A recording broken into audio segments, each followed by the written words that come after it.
¿qué tal, amigas, amigos televidentes? En Extra Plus, un gusto saludarles, darles la bienvenida a esta edición de Adelante Nicaragua. El 8 de septiembre se celebra el Día Internacional de la Alfabetización, declarado por UNESCO en 1966. Para hablar acerca de este tema, está con nosotros el educador Miguel de Castilla. Él es secretario permanente de la Comisión Nacional de UNESCO en Nicaragua. Muchas gracias por estar con nosotros. A la orden. Empecemos hablando de eso, de por qué un día de alfabetización, un día internacional de alfabetización. ¿Cuál es la importancia que se vio sobre este tema y por qué al 66? ¿Y por qué en el año 66? Sí. 66 es un buen año. Es un buen año. Sí. Sí. Muy bien. 1966. Sí, el tema tiene relación con que en los años 60, en el mundo, fundamentalmente en los Estados Unidos, comienza a discutirse con mucha preocupación el tema de la educación. Hay un libro clásico como expresión de esa situación, de esa crisis, que se llama La crisis mundial de la educación, de Philip Coombs, y que va a marcar de alguna manera lo que va a pasar en esos años y hasta 1972 terminarán los últimos, diríamos, las ondas expansivas del boom de la crisis mundial de la educación. La crisis mundial de la educación va a ser provocada por los rusos. De pronto comenzaron a írsele arriba en la carrera espacial a los estadounidenses, y entonces el grito al cielo que van a dar los intelectuales, los académicos norteamericanos va a ser de que los rusos se le están yendo arriba, ¿verdad? Porque en los Estados Unidos las matemáticas están por el suelo y porque hay una crisis a profundidad del sistema educativo norteamericano. Ese hecho va a provocar que en los Estados Unidos se generen múltiples comisiones de académicos a revisar el tema de la educación. Y una de las expresiones de esto va a ser este libro que he mencionado. Pero no solamente eso, sino que la UNESCO misma va a integrar la primera comisión nacional, la primera comisión internacional sobre la educación, que va a producir a inicio de los años 70 una obra que es fundadora de todo lo que hoy conocemos en educación en el mundo, que se llama Aprender a Ser. La obra Aprender a Ser va a ser el primer informe de una comisión internacional de la UNESCO. Esta comisión internacional encabezada por Edgar Faure, exministro de Educación y Cultura francés, y que va a generar muchísimas de las hipótesis que hoy por hoy están pasando en la educación en el mundo. Uno de ellos es el tema de la educación digital, de la computadora y de su impacto hoy en la sociedad mundial, que va a comenzar a ser avisorado en términos del rol de la educación en aquellos años. Faure instaura un sistema o propone un sistema que en Nicaragua más o menos hacia los 70. No, es otro Faure. Es otro Faure. Es otro Faure. Sí, este Faure fue ministro francés, este otro es un pedagogo, el que tú mencionas. Y que, ¿cómo se llama? Y que integrando esta comisión internacional generan este informe. El segundo gran informe ya es muy reciente para nosotros. que es el famoso informe de Delors de 1996. ¿Verdad? La educación encierra un tesoro, es el segundo gran informe de la educación. El último informe salió hace 3, 4 años, pero los dos grandes pilares en los que se asienta hoy la educación en el mundo está en estas dos grandes obras. La obra actual, la del informe de Delors, ha sido fundamental, por ejemplo, en el caso de Nicaragua, para la construcción de los currículos de la educación primaria y secundaria en Nicaragua, la construcción de muchas de las políticas educativas para primaria, secundaria y para las propias universidades, etcétera. Pero que vienen arrancando, es decir, Delors no se va a entender sin Faure, sin la comisión anterior. En ese contexto, en 66 es que surge, como parte de este grito universal de la crisis mundial de la educación, es que va a surgir el tema del analfabetismo en el mundo, ¿verdad? A saber que si hay una crisis mundial de la educación, vamos a comenzar a hablar del comienzo de esa crisis, de manera etaria. ¿Dónde está esa crisis? ¿A quiénes afecta esta crisis? Y el primer tema que va a ser mencionado va a ser el de los adultos. El adulto...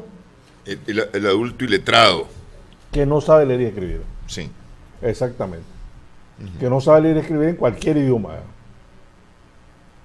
Y entonces se va la UNESCO, que es la Organización de Naciones Unidas dedicada al tema educativo, va a proponer una fecha, 8 de septiembre, para que cada año sirva para llamar la atención a los gobiernos del mundo, a los sectores políticos en el mundo, a los intelectuales, a académicos, a los sistemas educativos en el mundo, sobre el tema del analfabetismo. Y las consecuencias, las causas de este fenómeno mundial, fundamentalmente en los países empobrecidos en el planeta Tierra, y las consecuencias que esto tiene para la propia pobreza. Es decir, el analfabetismo se transforma en un nudo al cual le provienen múltiples insumos que van a producir analfabetos, y el propio nudo de analfabetos va a producir múltiples consecuencias posteriormente en los sistemas sociales. Y se va a convertir en un círculo vicioso, además. Es un círculo vicioso en el cual el analfabetismo es un dinamizador de ese círculo. Igual que sería, caso contrario, una sociedad sin analfabetos. Vamos a mencionar un caso, Cuba, una sociedad sin analfabetos o con el mínimo, a ras del suelo, mínimo de analfabetismo, porque no podría considerarse ninguna sociedad sin analfabetos. Obviamente habrán casos de múltiples razones en los cuales esa sociedad sin analfabetos va a generar una sociedad con múltiples posibilidades de desarrollo en los campos de la educación, la ciencia y la cultura, que es el caso de Cuba, pues. ¿Verdad? El caso de Cuba en el campo científico, el cual es lo primero de lo primero en nuestro continente, y en el campo educativo, pues los grandes estudios que hay cada 4 años que se hacen sobre educación en América Latina y en el mundo tienen a la educación cubana como lo mejor, el lugar donde hay que ir a ver sus prácticas, las prácticas educativas, porque esto es así para nuestra región. Entonces, el Día Internacional de la Educación se va a declarar los 8 de septiembre, ¿verdad? Para que se le llama la atención a los gobiernos. La UNESCO ha venido cada día más, cada año, perfeccionando el tema del Día Internacional de la Educación. Se han generado premios, hay 2 grandes premios. Hubo una época en que había un premio que se llamaba Nadeja Krupskaya, que Nicaragua lo obtuvo con la Cruzada Nacional de Alfabetización. Hoy ya no existe la Naija Cruzcaya, pero existen otros dos grandes premios, ¿verdad?, que son dados por Corea, la República de Corea, el que es UNESCO Reisen Home, y hay otro que es el de UNESCO Confucio, que es dado por la República Popular China. Cada uno de esos premios en alfabetización se le dan a países, a organizaciones civiles o a personas que han tenido algún significado muy grande, un impacto muy grande en el terreno de la alfabetización de adultos. Y ahora tiene que ver también con temas, hay ejes transversales o ejes temáticos que se están ocupando en la alfabetización, por ejemplo, el tema género, el tema desarrollo, el tema pobreza, no sé. El tema de este año, del Día Internacional de la Educación, está ligado al tema de la era digital. El día de mañana 7 y el sábado 8 en París, en la UNESCO, hay una gran conferencia internacional de expertos sobre el tema digital y la relación con la educación y fundamentalmente su relación con el analfabetismo.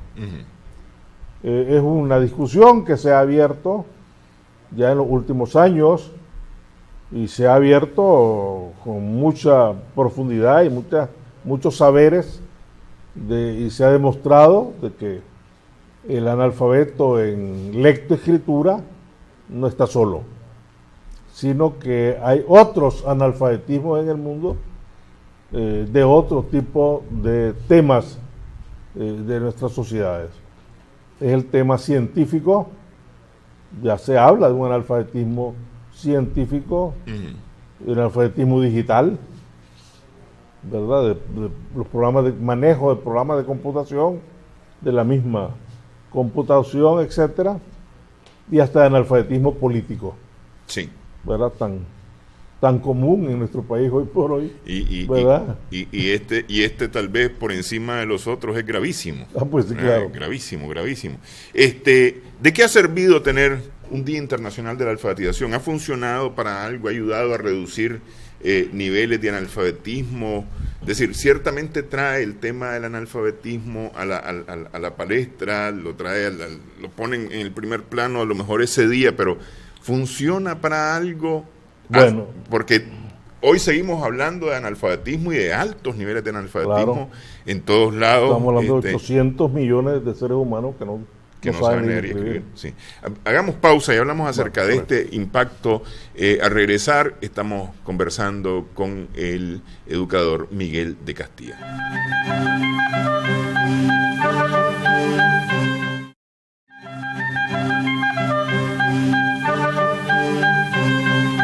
Seguimos en Adelante Nicaragua en Extra Plus. Estamos conversando con el educador Miguel de Castilla, secretario permanente del Consejo Nacional de UNESCO en Nicaragua. ¿Ha servido para algo el 8 de septiembre? Quizás, no diría yo el 8 de septiembre, precisamente. Porque es decir, la idea de tener un 8 de septiembre, un Día Internacional de la Alfabetización, es recordar que tenemos este problema, ¿no? Sí. Pero fundamentalmente para el 8 de septiembre, para el día de reflexión a nivel mundial sobre el tema. No podría decir yo que el 8 de septiembre ha servido, el 8 precisamente ha servido para algo. Yo diría que es la UNESCO. El hecho de que la UNESCO lo haya tenido como tema central de su quehacer en el campo de la educación al tema del analfabetismo, eso sí ha servido para algo, y en mucho. Nicaragua es un ejemplo de esto. Y Nicaragua es un ejemplo de esto no solo para nosotros mismos, sino para el mundo. Es un referente mundial Nicaragua en el campo de la alfabetización. La Cruzada Nacional de Alfabetización de 1980, marzo-agosto de 1980, se tiene hoy como una de las grandes epopeyas culturales de nuestro continente. Del movimiento juvenil y del movimiento de iletrados, de población analfabeta más grande de nuestro continente, solo comparable a la que hubo final en los años 69, 59 en Cuba, ¿verdad? Con la campaña nacional de alfabetización en Cuba, que son las dos grandes epopeyas, las dos grandes manifestaciones culturales extraordinarias de movilizaciones sociales alrededor del tema de la alfabetización. Pero ya el gobierno de la revolución de los años 80 ya deja el sello de lo que va a ser el comportamiento social de esta expresión política en nuestro país. La Cruzada Nacional de Alfabetización, hoy, a 40 años de su realización, está concebida como una matriz fundadora de mucho de lo que es nuestra sociedad hoy, fundamentalmente de su juventud, de los jóvenes que fueron alfabetizadores y que hoy son padres, y no solamente padres, son hasta abuelos, ¿verdad? De muchachos y muchachas que ven a la palabra analfabeto o a la palabra alfabetización como parte de su vida en lo cultural. Por eso fue que cuando a nosotros nos tocó participar en la segunda gran campaña de alfabetización realizada por un gobierno sandinista entre el año 2007 y 2009, no hubo mucha dificultad para movilizar a los jóvenes en todos los municipios del país para alfabetizar. Tanto que en 2 años, sin llegar a ser lo majestuoso que fue la Cruzada Nacional de Alfabetización de los años 80, sin llegar a invertir la cantidad de recursos que significó la alfabetización de los años 80, y ahora con un método nuevo, el Yo Sí Puedo, ¿verdad? El método Yo Sí Puedo, que fue el que Cuba nos ofreció y nos proporcionó en apoyo para nuestra campaña de esos años. La juventud en los municipios se movilizó muy organizadamente con la experiencia aquella de los días de la Gran Cruzada Nacional de Alfabetización de los años 80. Yo tengo trabajos escritos en los que demuestro que la juventud sandinista, tal como la conocemos hoy, organizada en diferentes grupos temáticos, deportivos, culturales, ecológicos, etcétera, esto no existía antes del triunfo de la revolución en 1979. La juventud sandinista nace de la práctica, de la cotidianeidad de la Cruzada Nacional de Alfabetización. Sí. Ese es el germen, la estructura, la matriz en que se va a incubar esta organización juvenil que hoy tiene una fuerza muy grande. Va a nacer en la Cruzada Nacional de Alfabetización. No por ingenuo, es que el día de la juventud sandinista es el día en que finaliza la cruzada, el 23 de agosto de 1980, es el día de fundación de esta organización juvenil. Sí. Igual va a serlo con el caso del magisterio. Se alfabetiza políticamente la juventud. Ahí está. Con alfabetización. Estamos hablando de analfabetismo político. Claro, el joven, yo no sé si tú fuiste a alfabetizar. Tenía 13 años yo. Vos tenías 13 años, ¿no fuiste? ¿Cómo no? A ver, tenías 13 años y fuiste. Qué bien. ¿Cómo se llama? El joven que fue a alfabetizar iba por el entusiasmo de ir a una tarea humanista, ¿verdad? Llena de humanidad. Pero cuando retorna 6 meses después, viene politizado. Claro. Viene sabiendo, identificando frente a sus ojos, tocando con sus manos, cómo viven los pobres y cuál es la causa de la pobreza. Y la realidad de este país. Y la realidad de este país, ¿verdad? La realidad de este país de los pobres. Sí. ¿Verdad? Ese contexto lo va a aprender en la práctica cotidiana de la cruzada de alfabetización. Entonces es correcto lo que está mencionando. Es decir, no, el joven fue a alfabetizar, alfabetizó en lectoescritura a 450,000 personas, pero él, el joven, a su vez, fue alfabetizado políticamente. Lo dijo Pablo Freire.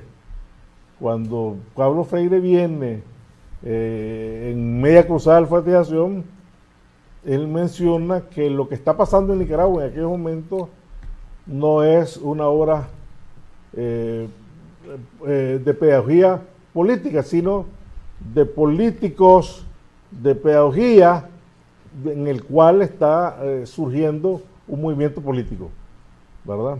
Entonces, política, lo que estamos hablando de poder, cuando hablamos de política estamos hablando de relaciones de poder, las relaciones de poder y la pedagogía se unen en un solo círculo dialéctico en el que uno retroalimenta al otro. Y es lo que va a pasar con la juventud nicaragüense en aquellos días. Y va a ser el caso de la juventud, pues. Igual es el caso del magisterio. El magisterio nicaragüense, tal como conocemos hoy, que es una fuerza formidable, igual, organizada, disciplinada, una sola voz de mando, etcétera. Anden se funda en febrero del 79. Sí, pero tiene sus orígenes en el movimiento magisterial. En la Federación Sindical de Maestros de Nicaragua. Pero ya como organización, la vida organizativa de Anden no va a ser la que van a ser con los líderes el 4 de febrero de 1979, sino que va a alcanzar esa vida organizativa en la cruzada de alfabetización. ¿Te das cuenta? Alfabetizando los maestros en el campo con los jóvenes. Entonces, cuando viene ya el 23 de agosto a Managua y a todas las cabeceras departamentales del país, los maestros ya vienen organizados. Sí. El paso siguiente después del 23 de agosto será, ¿y ahora qué? El ahora qué es preguntar a la Dirección Nacional de Frente Sandinista cuál es la nueva tarea. Y en esas tareas están cuál es la nueva tarea educativa para nosotros los maestros. Entonces ya vendrán nuevas tareas educativas, pero ya está organizada la organización magisterial que viene de la cruzada.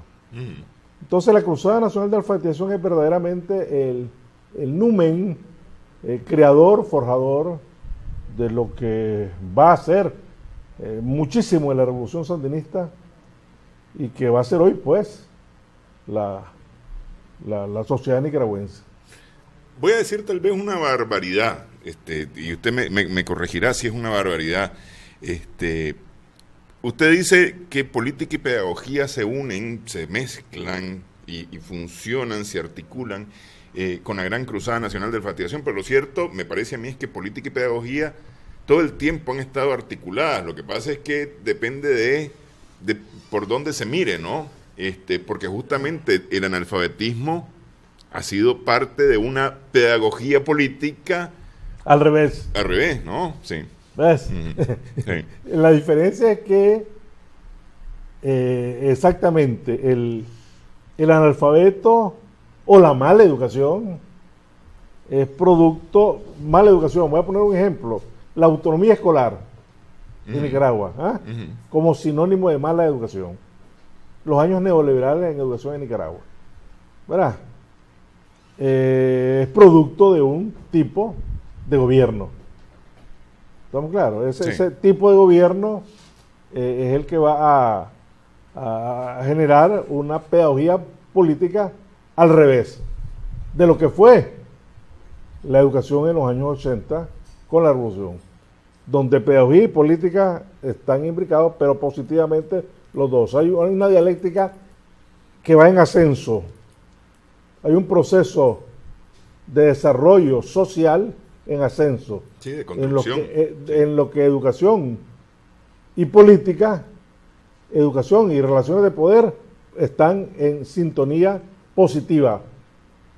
Contrario a lo que nos va a pasar en el túnel neoliberal. Bueno, el túnel neoliberal es al revés. Finaliza la revolución y lo que va a comenzar a hacer con el proceso de privatización de la educación va a ser al revés. Donde política y educación igual funcionan, pero va a funcionar al revés. Y de involucionar todo lo que se había hecho. Juan Bautista Rien tiene un artículo ganador de un premio de la revista Encuentro de la UCA de 1990 sobre ese tema, de cómo va a involucionar, ¿verdad?, la educación ya en los años 90, ya con los gobiernos neoliberales, respecto a la política educativa y a los logros, no solamente en el terreno de la alfabetización, sino en muchos otros terrenos.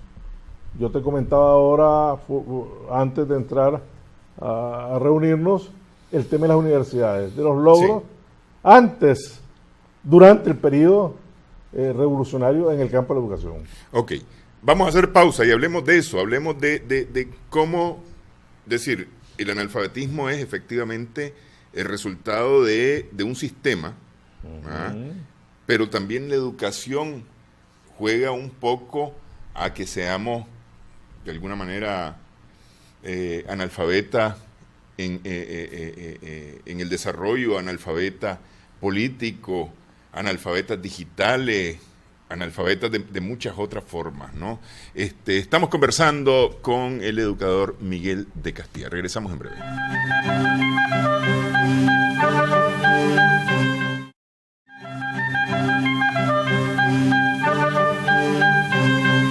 Seguimos en Adelante Nicaragua, estamos conversando con el educador Miguel de Castilla.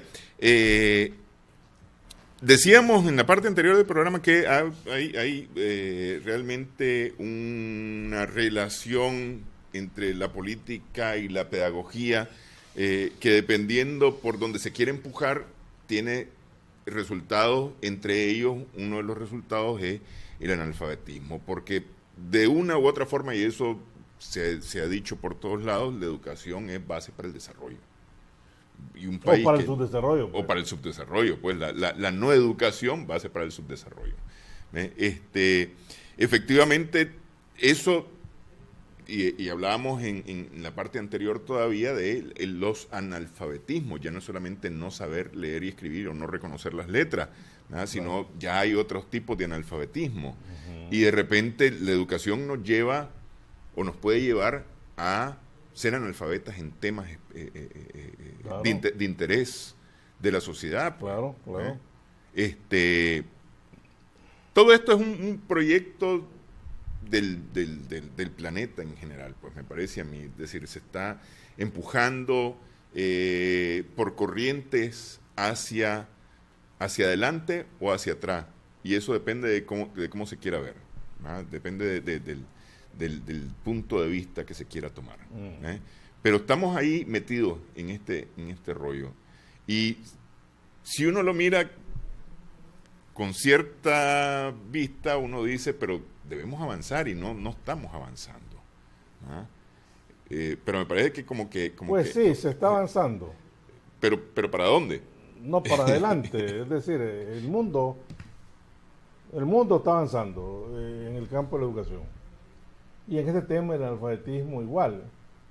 Bueno, mencionemos ahorita lo que ha pasado con los países del ALBA, lo que pasó en los últimos 15 años en América Latina, en Ecuador, en Bolivia, en Venezuela, en Nicaragua, o con el método Yo Si Puedo, en otros países de América Latina, en algunos estados de México, como Chiapas, en algunos estados de Brasil, estados en pobreza, y otros países, Paraguay, Panamá, qué sé yo, Haití, con el método Yo Si Puedo, Entonces sí se avanza.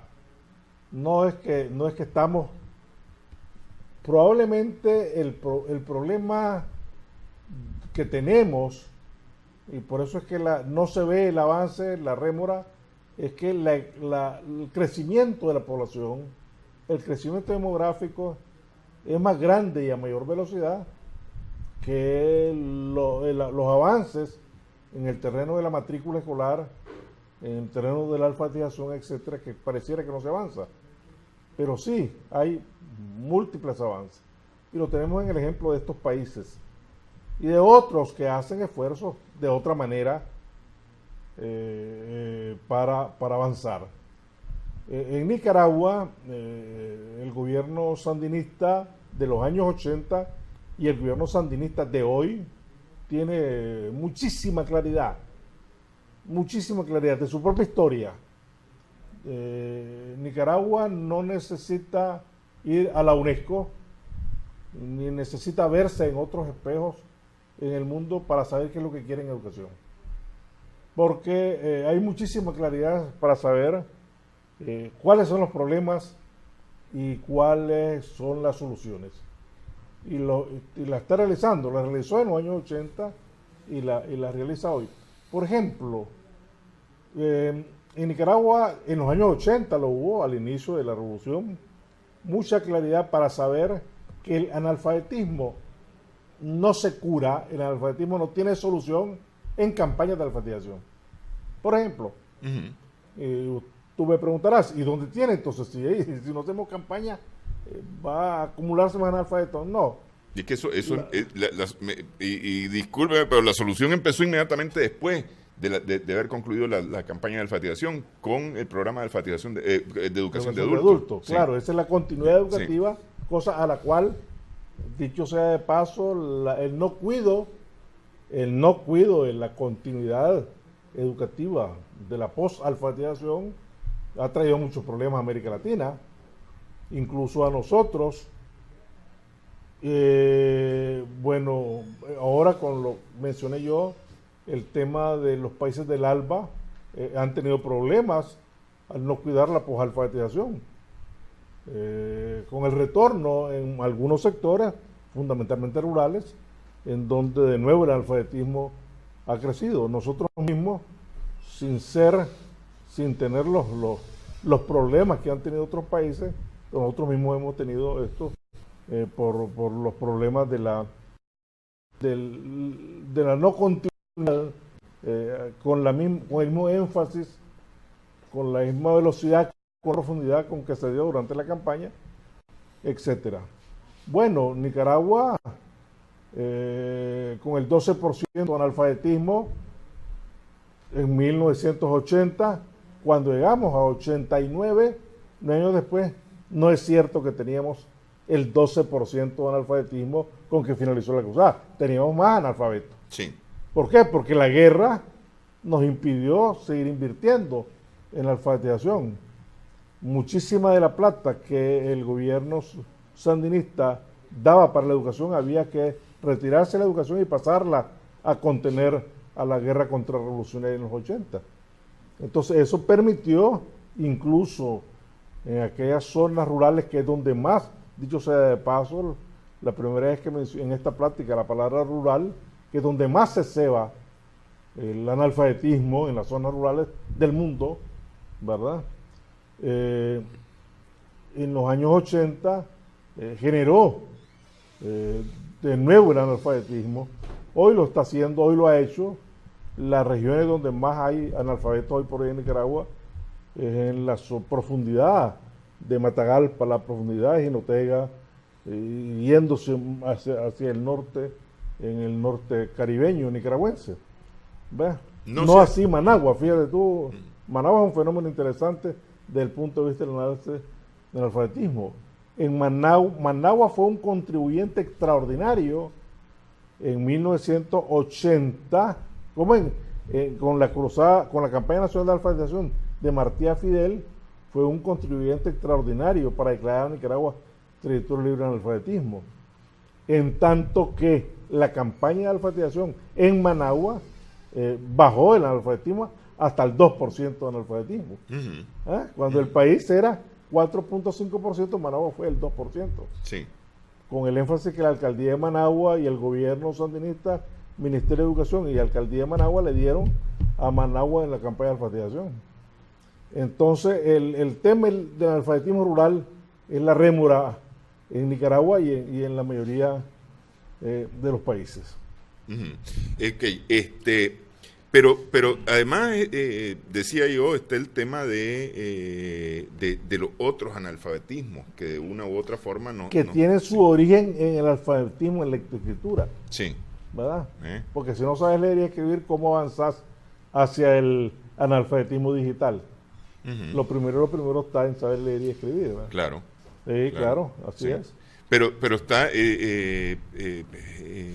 muchas veces bien oculto, bien camuflado, y le decía yo antes de empezar la entrevista que me interesaba tocar el sistema educativo en general. No nos está preparando para generar nuestra riqueza, sino para generarle a otro riqueza y nosotros tener solamente un empleo. Es decir, se ha hablado mucho recientemente del tema de emprendedurismo, del tema innovación y emprendedurismo. Sin embargo, eso parece quedarse solamente como en las palabras, más que en los hechos como tal, porque el sistema educativo sigue preparándonos para ser empleado de, tal vez muy buen empleado, con un muy buen cargo, pero empleado de. Y ese es parte de un analfabetismo de alguna manera. Pues sí, diríamos que es parte de un acuerdo o desacuerdo entre economía y educación, ¿verdad? Es decir, si vamos a avanzar hacia eso, que es la de crear pequeños propietarios o a formar futuros propietarios, futuros empresarios, la economía debiera de dialogar con la educación para saber cómo hacer eso, si esa va a ser la decisión, ¿verdad? Si la decisión, en Nicaragua están sentadas las bases, hay organizaciones de pequeñas industrias, ¿verdad? Medianas y pequeñas industrias que perfectamente pueden participar de ese diálogo con las instancias que en Nicaragua producen tipos de profesionales para este tipo de industrias, no para pensar en la gran industria, sino en la pequeña y mediana industria, etcétera. Es decir, una plática entre INATEC, digamos, y con MIPYME, ¿verdad? Ahí tienes las grandes posibilidades para generar qué producir. Y la ideología, que yo ¿cómo te diría yo? Yo participo de ella, del emprendedurismo y de la investigación y la innovación, puedan participar junto con INATEC y las organizaciones de pequeñas industrias para generar este tipo de componentes curriculares, para formar con esta impronta cultural. Es un énfasis que hay que construir, no existe en el sistema educativo, cuando hablo del sistema educativo hablo de todas las asignaturas, que todas las asignaturas empujen hacia esa meta del emprendedurismo. ¿Acaso hay asignaturas puntuales que lo generan, pero no hay toda una ideología, todo un enfoque curricular que avance hacia eso? A nivel de la educación media, a nivel de las universidades, a nivel de INATEC. Claro. Fundamentalmente aquellas organizaciones que producen técnicos, producen calificaciones de la fuerza de trabajo que están ligadas a la producción, fundamentalmente. Pues. Pero claro, INATEC, digamos, es como para nivelar a los que han salido ya del sistema educativo y están en el mundo laboral, ¿verdad? Sin embargo, el sistema educativo puede ya, o debería de alguna manera, ir empujando Y en eso estamos desde sí. primer grado. Sí. Cuando hablamos de sistema educativo, en ese Ujú. sentido, estaríamos hablando de ¿cómo de ser? De una manera de ser, de una filosofía Sí. del sistema educativo como totalidad. Yo No una asignatura determinada, sino es el sistema el que avanzaría hacia un comportamiento de ese en tipo. términos tecnológicos actuales digo que es que nos tenemos que quitar el chip de empleado para hacer chip de creadores, ¿no? Bueno. Sí, sí, pero eso pues debería empezar, creo yo, por formarnos en la escuela, pues, porque ciertamente hay gente que tiene, como se dice popularmente, tiene la vena, lo lleva en la sangre y produce negocios, pues hace negocios y está en la cultura familiar. Uh-huh. Muchísimo de yo no sé tu caso, revísalo, muchísimo de lo que va a pasar en el empleo futuro del joven tiene que ver con lo que pasa en el hogar, lo que pasa con el padre, la madre, ¿verdad? Para lo que pasa en la familia, de dónde vengo yo, Uh-huh. es decir, cómo me eduqué, cómo me educaron mis padres, de dónde obtuvieron el dinero mis padres para educarme. Era la pequeña empresa familiar de tal y tal cosa en la cual mis padres me involucraron desde niño. Estoy allí, mis padres al final murieron y yo me quedé con la pequeña empresa. Entonces no fue la escuela el motor fundamental de la pequeña empresa, del emprendedurismo, sino que fue la familia, como parte de los valores que la familia va a formar en los cuales se va a socializar el niño, el adulto. La escuela le va a ser simplemente el mecanismo de apoyo a esa impronta que viene del seno familiar.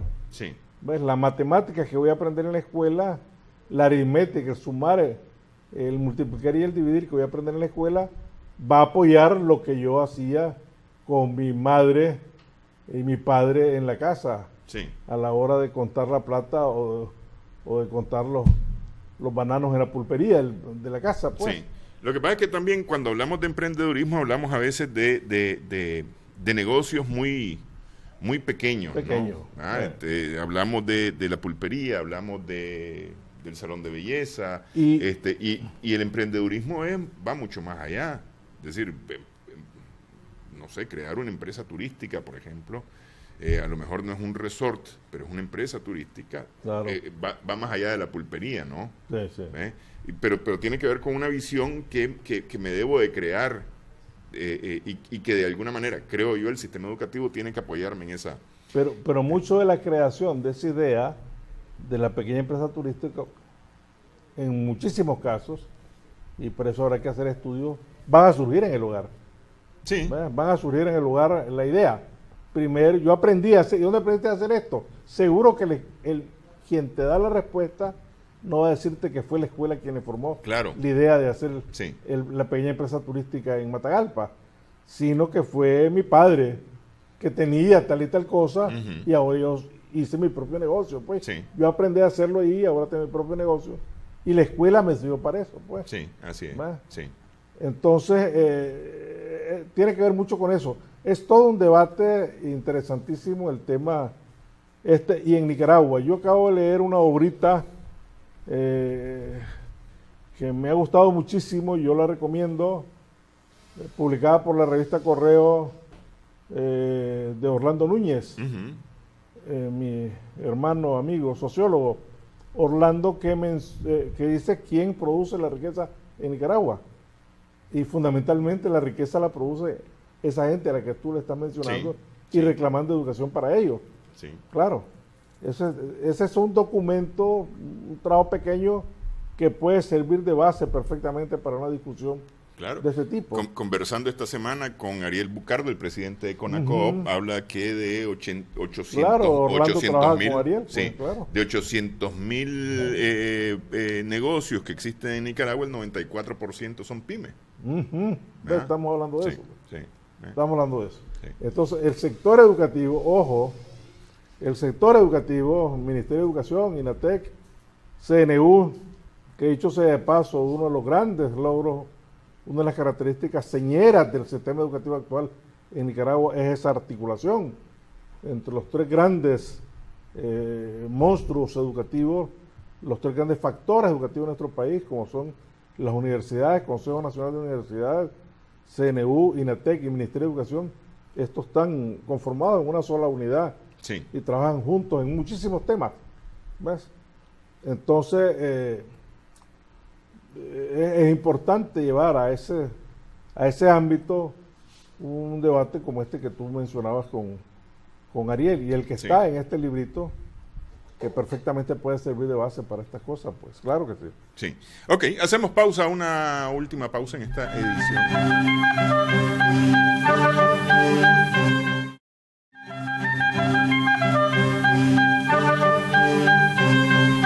Estamos en Adelante Nicaragua en Extra Plus. Estamos conversando con el educador Miguel de Castilla, secretario permanente de la Comisión Nacional de UNESCO en Nicaragua. Voy a salirme totalmente de todo lo que hemos venido conversando, aunque de alguna manera tiene una relación. Es el impacto que ha tenido estos últimos meses en Nicaragua. Creíamos que teníamos un país antes del 18 de abril, resulta que no es ese el país que tenemos. Es decir, como personas hemos demostrado cosas distintas a lo que parecía que teníamos antes del 18 de abril. Todo esto, ¿cómo cree usted que ha impactado en la educación? Porque hemos hablado del impacto en la economía principalmente, pérdidas de empleo, negocios que están en veremos, en alitas de cucaracha, en fin, ¿no? Desde ese punto de vista, pero no hemos hablado de uno importantísimo, me parece a mí. Quiero aprovechar el tema de educación. ¿Cómo ha impactado esto? Sí. No, es grave. Grave, pues. En lo que a mí en lo personal toca, como miembro de la comunidad universitaria de la UNAM Managua, ya te puedes imaginar del impacto. Un impacto muy cercano, como que si lo que le pasó a la universidad pasó en mi casa, en la casa de mi familia, en la casa de mis hijos. Una cosa espantosa. Y eso mismo, bueno, en lo mismo Poli, ¿verdad? Eso mismo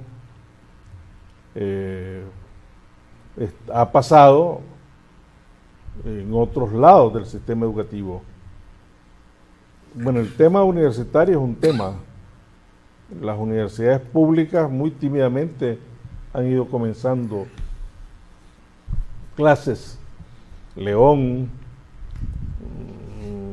la UNAM está convocando ya para inicios de octubre, etcétera.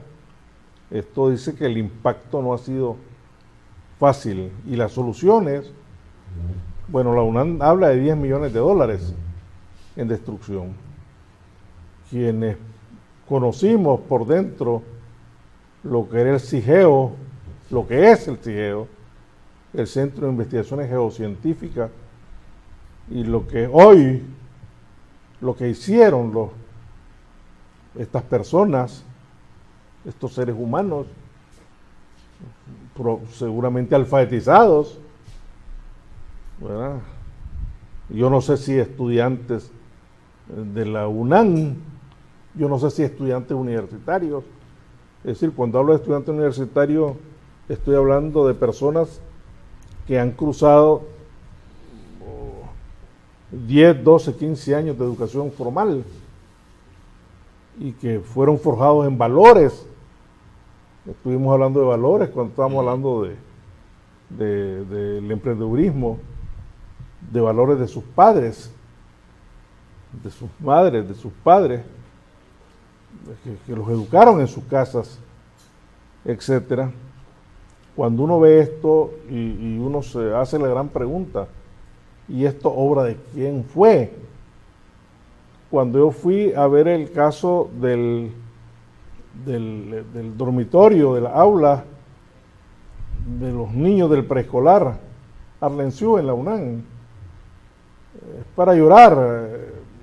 En múltiples momentos de un periplo que hay que hacer en la UNAM Managua es para llorar.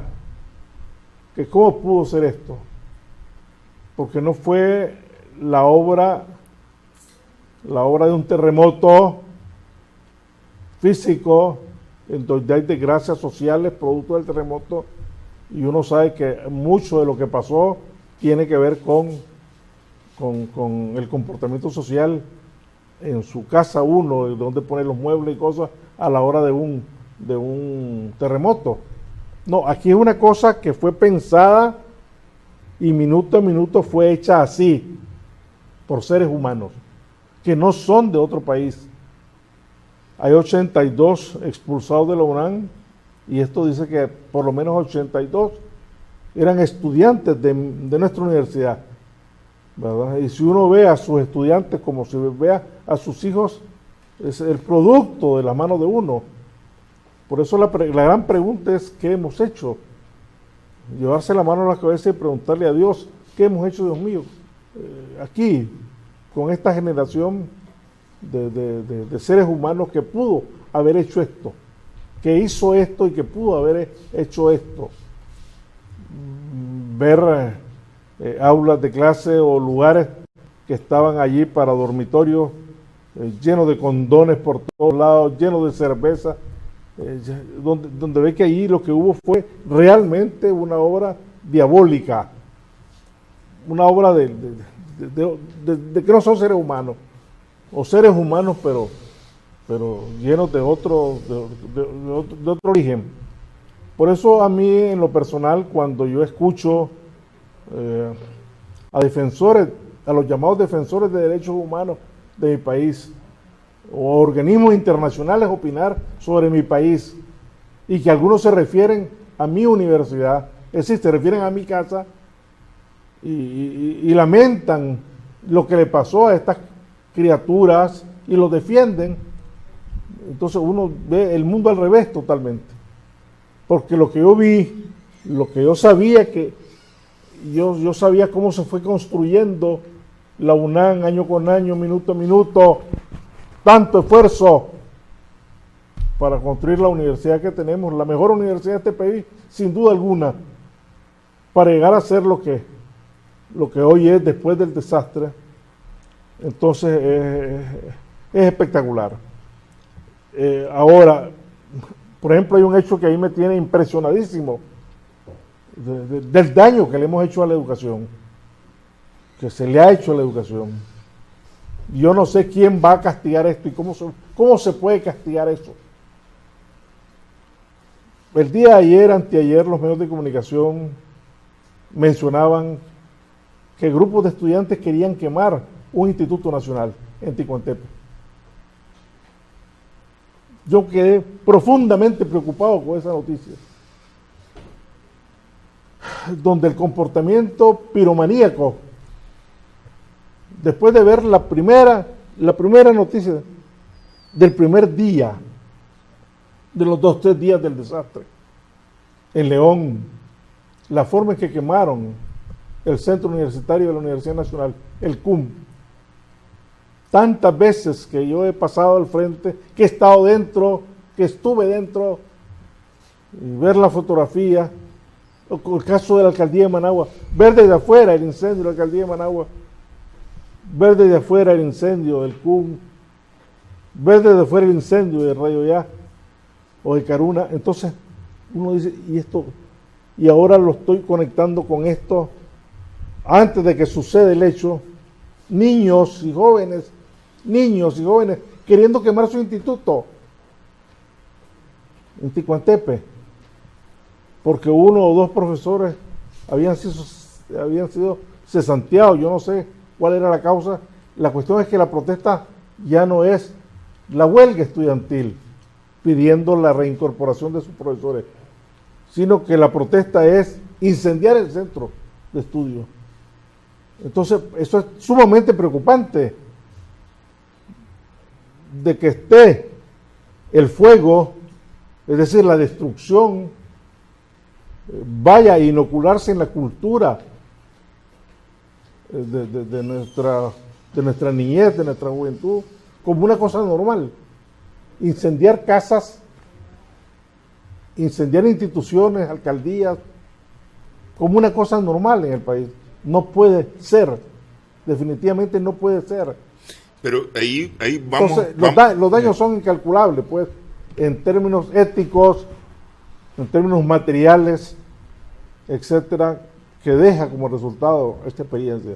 Ahí vamos a lo mismo, el analfabetismo que permite de una u otra manera ser manipulable en este tipo de actividades. Porque es decir, a ver, si yo he sido creado y educado en valores, yo sé que este es mi instituto, esta es mi universidad, ¿no? Le tomo cariño y no voy a ir a destruir. Por favor. Sí. Es decir, puedo estar en desacuerdo, claro, puedo protestarla, puedo gritar, claro, puedo decir no estoy de acuerdo, ¿ah? Me puedo salir y quedarme afuera, no sé, pues, pero no destruirlo. Si al final de cuentas es decir, hoy es mío, pero mañana va a ser del que viene detrás de mí. Pues sí. Sí. ¿Verdad?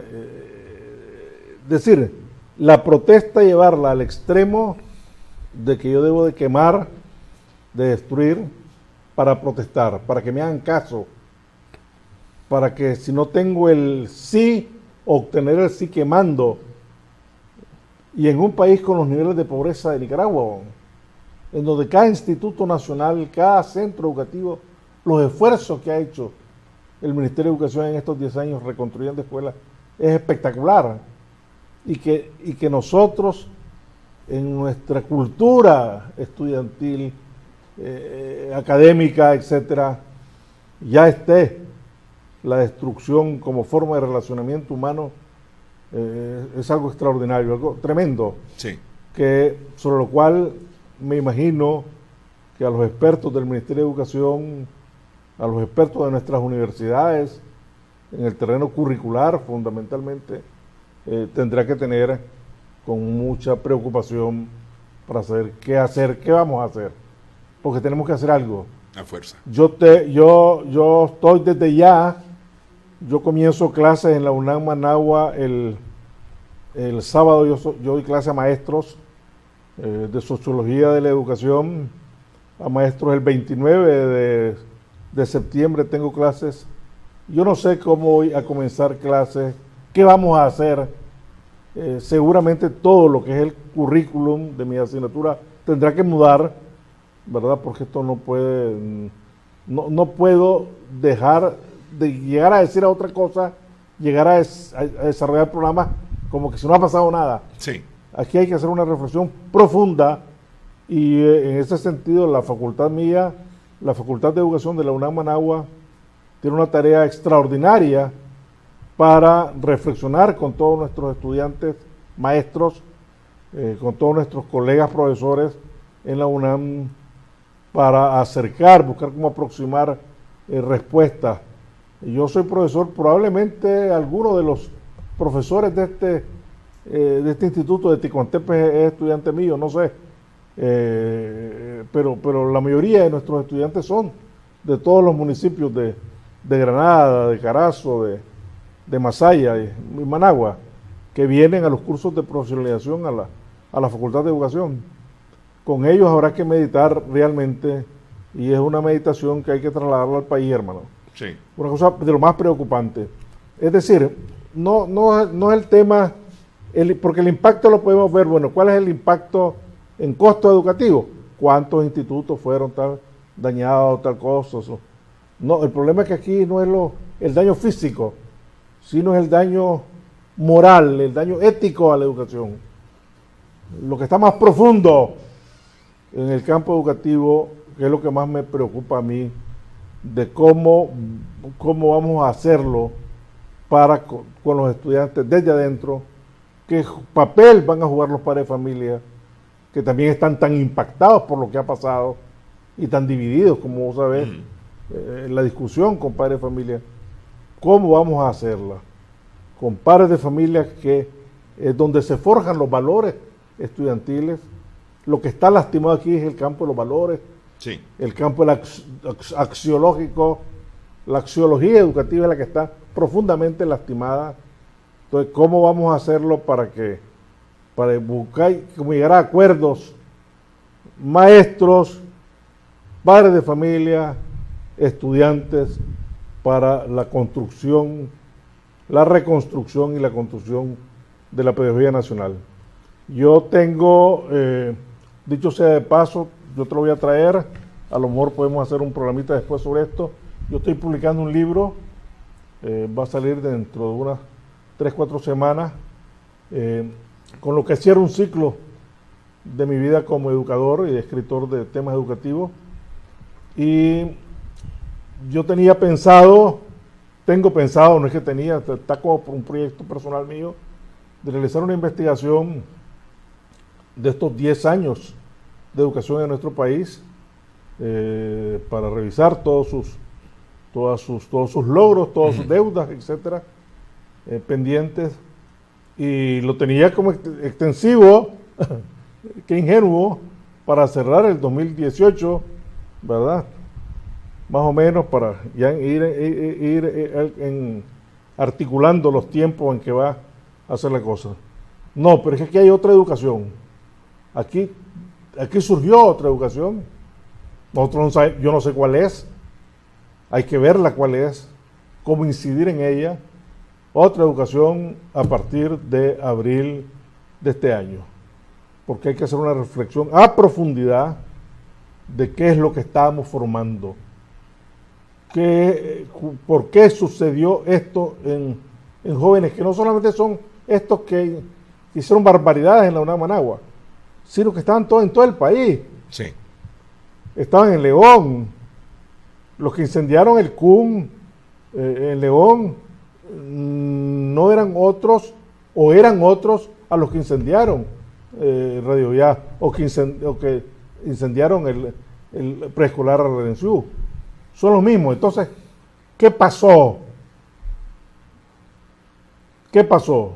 Una buena pregunta que hay que hacerse es si en los cursos de capacitación que durante todo el periodo previo al 19 de abril que recibían todos estos muchachos en el IPAD de diferentes lugares de Managua, en el NIEP, en los organismos, las sedes de estos organismos pagados directamente por el Partido Republicano en Nicaragua, si parte de lo que se enseñaba era esto, habrá que descubrir, la policía tiene que investigar esto. ¿Qué es lo que se enseñaba en estos cursos?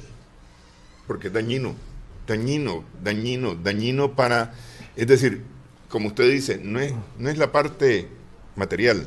No. Porque la parte material se va a reponer. Ah, no, claro. Eso se va a reponer. Nos va a costar, pero se va a reponer. Es el daño moral, hermano. Sí. Lo que queda dentro del espíritu. Sí. Lo que se lastimó. Así es.